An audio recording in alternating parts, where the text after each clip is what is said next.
Bonsoir à toutes et à tous, nous sommes le mardi 10 mars, soyez les bienvenus sur Monaco Info. Voici les titres qui seront développés. La Croix-Rouge monégasque vient d'organiser sa conférence de presse annuelle, l'occasion de présenter les actions, notamment à l'international, avec son secrétaire général, Frédéric Platini. Vous pourrez écouter le témoignage des sœurs Brudou. Alors qu'elles revenaient de Thaïlande, elles se sont retrouvées bloquées lors de leur escale à Doha, dans le contexte que vous connaissez en ce moment au Moyen-Orient. La présentation de la 15e édition du One-to-One Retail e-commerce. Le Grimaldi Forum devient ainsi l'antre du commerce digital pendant 3 jours. 18 des 20 meilleurs joueurs mondiaux seront sur la terre battue du Monte Carlo Country Club du 4 au 12 avril. La liste des joueurs de ce Master 1000 vient d'être révélée ce midi à Paris. La Fondation Prince-Pierre vient d'organiser une conférence au Théâtre des Variétés sur le parcours d'un écrivain et les coulisses de la création littéraire. Et enfin, la Maison de France abrite une exposition destinée aux plus jeunes dans le cadre du centenaire de l'Alliance française de Monaco.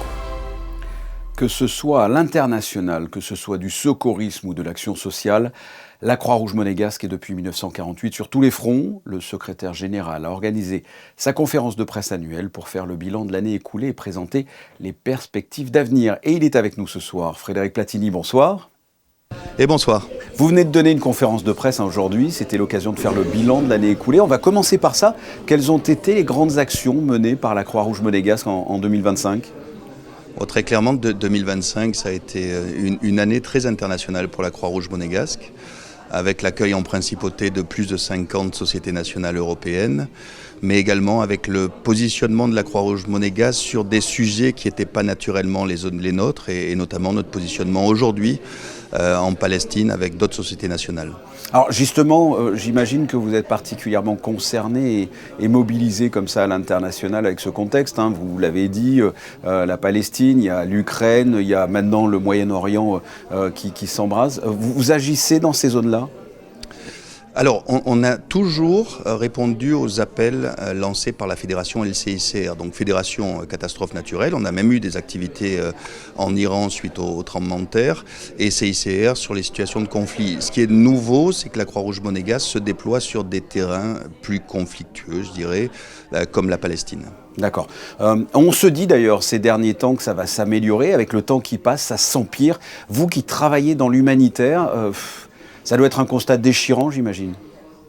Ce n'est pas un constat de succès du tout, plus d'une 50aine de conflits à travers le monde et des conflits oubliés, et puis une actualité qui est toujours plus conflictuelle. Donc ce n'est pas du tout une situation, je dirais, positive actuellement. Vous avez parlé de la Palestine, quelles sont vos actions à l'international ? Alors on est présent sur tous les appels de la fédération, ça veut dire qu'on intervient n'importe où à partir du moment où la fédération ou le CICR nous le demande, et la présence de la Croix-Rouge monégasque historiquement c'est l'Afrique de l'Ouest, oui. Avec le projet Alumbila qui malgré toutes les tensions qui existent au Burkina Faso et dans la région continue et est positif. Je vous rappelle qu'on avait créé un hôtel et que cet hôtel est positif et donne des subsides aussi à la Croix-Rouge du Burkina. Donc vraiment Afrique de l'Ouest, et on s'est aussi étendu en Europe de l'Est sur des projets d'accompagnement des personnes âgées. Ça veut dire les compétences de la Croix-Rouge monégasque ici à Monaco qui ont été étendues dans les pays d'Europe de l'Est. J'aimerais que l'on fasse le point sur les bénévoles aussi de la Croix-Rouge monégasque. Combien sont-ils et que font-ils ces bénévoles ? Alors on a un peu changé le mode de comptabilisation de nos bénévoles. On en avait 680 l'année dernière. Aujourd'hui on en comptabilise vraiment 540 parce qu'on veut aller sur les gens actifs. Les gens qui nous donnent des missions, les gens où quand on les appelle sont présents. Donc aujourd'hui on a 540, 550 bénévoles actifs à la Croix-Rouge monégasque. Ils interviennent majoritairement, je dirais, dans tout ce qui est secourisme, aussi dans les maisons de retraite, mais aussi à l'international. Et sans l'ajout des bénévoles à nos 85 salariés, ça serait très compliqué de mener à bien toutes les actions de la Croix-Rouge monégasque. Donc je les remercie grâce à votre antenne. Le message est passé. Un mot sur la jeunesse également, c'est important pour la Croix-Rouge monégasque. Oui, de plus en plus. La jeunesse nous pousse, la jeunesse arrive avec des idées innovantes et on a pu intégrer aussi au sein des effectifs de la Croix-Rouge monégasque des jeunes très prometteurs qui vont assurer l'avenir. Et aujourd'hui, la jeunesse, elle est aussi présente dans les maisons de retraite. Ça, c'est une nouveauté pour nous. Ça veut dire quand on leur propose des missions de bénévolat, c'est pas que le secourisme qui les intéresse, c'est aussi les relations avec les personnes âgées, c'est aussi les cours de soutien pour les jeunes en difficulté, c'est aussi le service social. Donc on arrive à insuffler de la jeunesse dans toutes les les équipes de la Croix-Rouge monégasque. Et je voudrais que l'on parle également d'un de vos employés qui a été mis à la disposition du Comité international de la Croix-Rouge en Éthiopie. Expliquez-moi ça. C'est une de ces jeunes très prometteuses, Andrea, qui a été repérée par le CICR. Le CICR a fait une demande à la Croix-Rouge monégasque qui prend en charge en intégralité son salaire, mais le CICR prend aussi les questions d'assurance et de logement sur site. Et elle est aujourd'hui en Éthiopie sur un des conflits oubliés dont je parlais précédemment, où en gros un génocide est clairement en cours dans cette région, et elle intervient auprès des populations sous l'égide du CICR dans une mission qui est relativement risqué. Donc on fait aussi attention à cette personne, on a des points réguliers avec elle, mais vous avez la Croix-Rouge monégasque avec un de ses employés qui est au contact direct des populations qui sont affectées par ces conflits. Vous avez eu raison d'ailleurs de dire que c'est un génocide dont on parle très peu. Il y a bien sûr aussi des actions menées quotidiennement en principauté, que ce soit le secourisme et les actions sociales. Vous intervenez en principauté. On intervient en principauté dans les communes limitrophes, ouais. Je pense que c'est important de le dire, pas que à Monaco. On a aujourd'hui à peu près 500 familles qui sont aidées par le service social de la Croix-Rouge monégasque. De ces 500 familles, les 2/3 viennent des communes limitrophes françaises et amies. Et ensuite, on a aussi au niveau du secourisme beaucoup d'activités qui ont été lancées ces dernières années parce que c'est jamais calme au secourisme. 220 postes de secours l'année dernière. On n'a que 150 bénévoles au secourisme et on en a besoin pour le Grand Prix par exemple de 300. Donc on a besoin aussi d'avoir une coopération avec d'autres sociétés nationales pour nous renforcer pendant ces événements. Pour finir, quelles sont les grandes dates et les grands événements de la Croix-Rouge monégasque en 2026 ? Alors, les grandes dates, la première qui va vraiment arriver, ça va être le Gala de la Croix-Rouge, où cette année, l'ASBM veut nous présenter un nouveau concept. Donc, on est impatient de voir ce nouveau concept à l'œuvre. Et ensuite, on a l'Assemblée Générale en novembre, où le prince Albert, notre président, a été identifié comme key speaker pour cette réunion. On voit de plus en plus le lien entre changement climatique et humanitaire. Et sur les appels auxquels on répond, près de 40% aujourd'hui concernent des catastrophes climatiques. Donc je crois que la communauté de la Croix-Rouge attend beaucoup de l'intervention de notre président à cette occasion.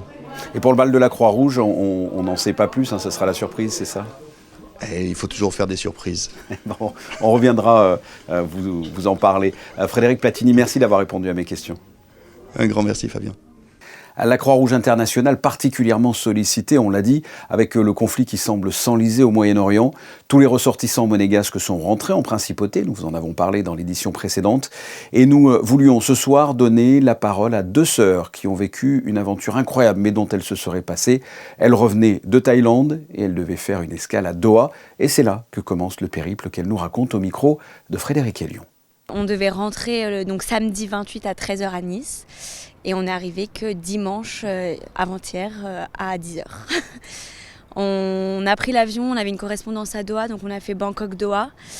Et ensuite, on est arrivé à Doha, on a attendu notre avion, on a repris l'avion, qui a décollé à 8h40. Et en fait, en plein vol, on a fait demi-tour. Et on a réatterri à Doha. En fait, on avait la Wi-Fi dans l'avion, donc on avait vu ce qui s'était passé en Iran. Et on arrivé sur le tarmac, on a un peu attendu dans l'avion, puis au final on a débarqué et on nous a dit d'attendre. Donc c'est la première chose qu'on a fait, on a attendu pour avoir plus d'informations. Puis au final, ça s'en est suivi qu'on a dû faire des queues à différents bureaux de notre compagnie. Pour vers 1h30 du matin, on a fini par avoir un hôtel dans Doha. On a essayé aussi de réclamer nos valises mardi, on ne les a toujours pas vues. Et donc Monaco nous a appelé la cellule qu'on a eu tous les jours vraiment. On nous a appelé tous les soirs, savoir comment on se sentait. Et il nous a proposé, en fait, c'était jeudi soir, de partir en Arabie Saoudite à Riyad. Donc 8 heures de voiture, sortir du Qatar, passer la frontière de l'Arabie Saoudite. 8 heures de voiture, on est arrivé à Riyad donc le vendredi soir et on a dû prendre un vol le samedi matin de Doha à Istanbul. Non, pas de Doha, Riyad. pardon, Riyad à Istanbul. Arrivé à Riyad, on pensait que c'était la fin. Et en fait, arrivé pour notre vol Riyad-Istanbul et ensuite on va faire Istanbul-Milan. Riyad-Istanbul, 2h30 de retard. On a loupé la correspondance à Istanbul. On a réussi à faire changer du coup notre vol Istanbul-Milan pour le lendemain un vol Istanbul-Nice. Et donc on est arrivé le dimanche vers 10h avec le décalage horaire Donc à Nice. Une petite nuit de en plus à Turquie, Istanbul. voilà. Est-ce que malgré tout ce genre de péripéties, ça vous a un peu vacciné, je veux plus voyager, ou il y en a déjà un autre voyage qui arrive bientôt? Mais dans 5 semaines, on part au Sénégal. Ouais. Donc non, ça nous Non, a pas c'est pas- vaccinés, mais c'est le but du jeu. On n'a pas eu trop de chance, mais ça va. C'était plus d'attendre, de ne pas avoir vraiment de nouvelles et de date de retour qui était difficile. Puis en plus, on est toutes les deux professeurs des écoles. Donc on avait notre classe à essayer de gérer, à donner les éléments pour nos remplaçants. Donc ça a été plus ça aussi le stress que... Voilà. Diplomatie, le prince Albert II a reçu 4 lettres de créance ce matin au Palais Princier. Tout d'abord, Rubén Estuardo Nájera Contreras, ambassadeur de la République du Guatemala, suivi de Sanjeev Kumar Singla, ambassadeur de la République de l'Inde. L'ambassadeur du Royaume-Uni, Sir Thomas Drew, a lui aussi déposé ses lettres de créance, suivi à son tour de Tiko Tosé Yorlé, ambassadeur de la République du Libéria. Pour finir, le délégué général du Québec, Henri-Paul Rousseau, a remis au souverain ses lettres de nomination. Monaco devient pendant 3 jours la capitale du commerce digital. Jusqu'à jeudi, le salon One-to-One Retail e-commerce réunit plus de 2000 décideurs et experts venus imaginer le commerce de demain au Grimaldi Forum. Un reportage de Vanessa Dessy sur des images de Lionel Bernardi. Le commerce se transforme à grande vitesse. Dirigeants, experts du digital se retrouvent en principauté pour échanger sur ces nouveaux enjeux. Pour cette 15e édition du One-to-One Retail e-commerce, conférences, rencontres ciblées et rendez-vous d'affaires s'enchaînent. L'objectif est clair, faire naître des collaborations et accélérer les projets. Cette 15e édition du One-to-One Retail e-commerce, c'est autour de la mutation, le commerce à 3 voies. Le commerce à 3 voies, c'est la marque bien sûr, le client, et puis maintenant l'IA qui vient s'intégrer dans tout ce programme. 15 ans qu'on délivre un événement de qualité. La particularité, c'est des rendez-vous d'affaires. On a aujourd'hui 200 exposants, on a plus de 1150 décideurs qui viennent rencontrer les prestataires de solutions qui répondent à leurs problématiques business. Donc ça peut être autour de la data, autour des campagnes d'acquisition, autour de l'omnicanalité et qui rencontrent les bons prestataires. Et donc comme on gère du matchmaking, en règle générale, ça aboutit comme il le faut. Le commerce vit une nouvelle révolution. Porté par le digital, le secteur se réinvente. Les enseignes doivent s'adapter en permanence. Entre boutiques physiques et plateformes en ligne, les frontières disparaissent. Le commerce devient hybride, connecté et profondément centré sur le client. Les grandes tendances aujourd'hui, c'est autour de l'IA agentique. C'est l'expérience client, la relation client primordiale. Et puis après ça, ça va être tout ce qui est autour de la rétention.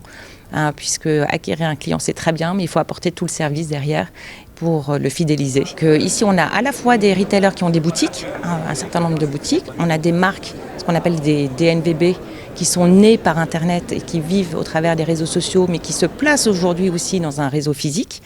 Et puis, on a des pure players, comme Showroom Privé notamment, VP, etc., qui sont des pure players. Voilà, donc c'est la combinaison et l'alchimie de l'ensemble de ces de ces audiences, ou en tout cas de ces marques, qui créent de la richesse en fait autour de l'événement. 3 jours de rencontres, de conférences et d'échanges afin d'imaginer le commerce de demain. Le salon se poursuit jusqu'à jeudi au Grimaldi Forum. En sport, on vous donne des nouvelles de Valentin Vachereau. C'est fini pour lui en simple, après s'être incliné face à Casper Ruud en 16e de finale de l'Indian Wells en 3-7. En revanche, l'aventure continue pour Valentin en double avec Arthur Rinderknecht. La cousinade joue les 8e de finale cette nuit et ça va être une grosse rencontre face à Djokovic et Tsitsipas. Rien que ça, on y reviendra. Et puisque l'on parle de tennis, nous connaissons désormais les premiers joueurs du Monte Carlo Rolex Master qui se déroulera du 4 au 12 avril. La liste a été annoncée aujourd'hui à Paris et nous retrouvons nos correspondants Justin Hadel et Jérémy Henry. Oui, et nous nous trouvons encore dans l'hôtel de Poulpry, la maison des polytechniciens. C'est ici, à midi, que l'annonce a été effectuée. Une liste de 45 joueurs. David Massé, le directeur du tournoi, nous en dit plus. On a le 9 sur le top 10 et 18 sur le top 20. On est vraiment ravis et on a hâte que le tournoi commence dans même pas 4 semaines. Et parmi les grands noms qui seront présents au tournoi, on a notamment Djokovic, Alcaraz, Sinner, Tsitsipas et bien d'autres. Mais surtout Valentin Vachereau, notre monégasque, qui participera au tournoi sans passer par les qualifications et sans wildcard. Une première pour le tennis monégasque. En double, c'était déjà le cas pour Hugo Nice, qui avait déjà le niveau. En simple, c'est la première fois, en tout cas dans l'histoire récente, qu'un joueur monégasque se qualifie directement avec son classement. Continue à grimper le classement chaque semaine. C'est magnifique de voir qu'il maintient la forme qu'il a eu à Shanghai pour gagner le titre en octobre. C'est un tournoi qui est Masters 1000 comme nous. Le Rolex Shanghai Masters, et avec le meilleur joueur au monde aussi. Donc, il est chez lui, donc on espère bien qu'il va faire de grandes choses. Pourquoi écrit-on? Quel est le processus de création? Et que se passe-t-il vraiment derrière les pages d'un livre? Ce lundi soir, une rencontre a été organisée au Théâtre des Variétés sur le parcours d'un écrivain et les coulisses de la création littéraire. Christine Dapoty et Lionel Bernardi ont assisté à cet échange. Voyez le reportage. Jean-Noël Pancrazy, écrivain lauréat du prix littéraire Prince-Pierre 2023, a été l'invité de la Fondation Prince-Pierre pour une conférence intitulée « Le voyage de l'écriture ». Pour un écrivain, tout commence souvent très tôt, à l'école avec les premières compositions françaises, celles où l'imaginaire prend parfois le dessus sur le sujet. Mais être auteur demande de la constance et de la sagesse. C'est là que commence alors le vrai travail d'un écrivain. On se sait écrivain que très tard. Moi, il m'a fallu des années pour que je me dise je suis un écrivain. C'est pas parce que j'ai écrit un livre que je peux me dire écrivain. Il faut prouver que l'on est. Donc il faut une sorte de ténacité et au fond aussi un peu de courage à aller dans le même chemin, même si, attendez, c'est pas facile du tout tous les jours. Le travail d'un écrivain commence quand on décide d'écrire un livre, mais il faut beaucoup de temps avant de se décider à écrire un livre. Moi, en tout cas, je laisse passer beaucoup de temps entre chaque livre. Et j'attends que le livre arrive, ou que la vie m'amène un livre, plus exactement. Donc, c'est à tâtons, toujours. C'est jamais comme ça, définitif, rapide, foudroyant. Non, c'est très lent et inconscient au départ, avant de commencer vraiment un livre. Avec le temps, l'écriture devient plus structurée. Le roman s'impose alors comme un véritable chantier. Il faut poser des bases, construire une histoire, trouver l'équilibre entre les personnages, les lieux et le rythme du récit. Mais l'écriture peut aussi prendre une tournure parfois plus personnelle. Soyez vous-même, surtout. Et essayez de vous concentrer sur vous-même et de faire attention à ses propres faiblesses, à ses propres épreuves, et les affronter et les écrire seul avec soi-même. C'est le conseil, mais chacun est capable d'écrire sur soi en étant absolument sincère. Quel que soit ce que l'on a écrit, parfois on a pu faire des erreurs, mais on a essayé d'être fidèle à sa propre vérité. Alors là, peut-être qu'on est un écrivain, mais vous savez, c'est jamais une certitude absolue. Certains auteurs choisissent aussi de raconter leur propre histoire à travers des récits plus intimes. Reste enfin la question du style, une voie à trouver, parfois au prix de nombreuses réécritures. Et malgré les doutes ou la fatigue, une chose continue de guider les auteurs, le lien qui se tisse livre après livre avec leurs lecteurs. On reste dans le domaine littéraire. L'Alliance française de Monaco fête son centenaire. Divers événements sont organisés pour célébrer cet anniversaire, dont cette exposition de Virginie Broquet à la Maison de France. Une exposition destinée particulièrement aux plus jeunes, puisqu'on peut y trouver 4 grandes œuvres de la littérature française illustrées pour un accès à tout public. Reportage d'Alban Jean-Jambre et Thomas Deus. Une collection de livres pour transmettre aux plus jeunes le goût de la littérature française. Cyrano de Bergerac, 20 000 lieues sous les mers, Les Misérables ou encore L'Avare. 4 œuvres classiques rendues accessibles par une scénographie et des illustrations ludiques. Ce que j'aime avant tout dans mon dessin, c'est rendre le côté vivant. Parce que j'aime bien dessiner sur le vif, c'est un peu ma spécificité. Quand on travaille par exemple sur un cherche et trouve qui va permettre au plus petit d'aller chercher un détail de l'illustration de Virginie, ça lui permet de rentrer dans l'histoire et de mieux connaître les héros de l'histoire. Et en fait, par la suite, ils vont pouvoir même lire des résumés par illustration qui vont leur permettre de faire en fait l'intégralité de l'histoire et de boucler l'histoire jusqu'à des jeux à la fin, pourquoi pas, et des ateliers qui leur permettent aussi, pendant les classes, de découvrir tous ces auteurs. Edmond Rostand, Jules Verne, Victor Hugo, Molière, de grands auteurs français que pourront venir découvrir les élèves de la Principauté, une exposition qui entre dans le cadre du centenaire de l'Alliance française à Monaco. L'Alliance française, c'est d'abord une mission enseignante. Il s'agit de donner le goût de cette littérature classique, notamment aux plus jeunes. Et c'est pour ça qu'il y aura des classes. Nous avons un partenariat avec l'Éducation nationale de Monaco.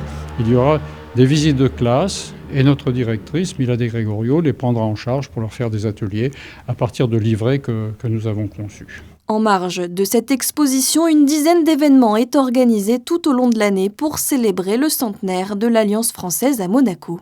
On reste sur cette exposition de Virginie Broquet puisque ce sont également les photos de fin de journal de Stéphane Dana. À la météo ce soir, Christine Datomel. Je vous souhaite de passer une excellente soirée. Portez-vous bien. À demain.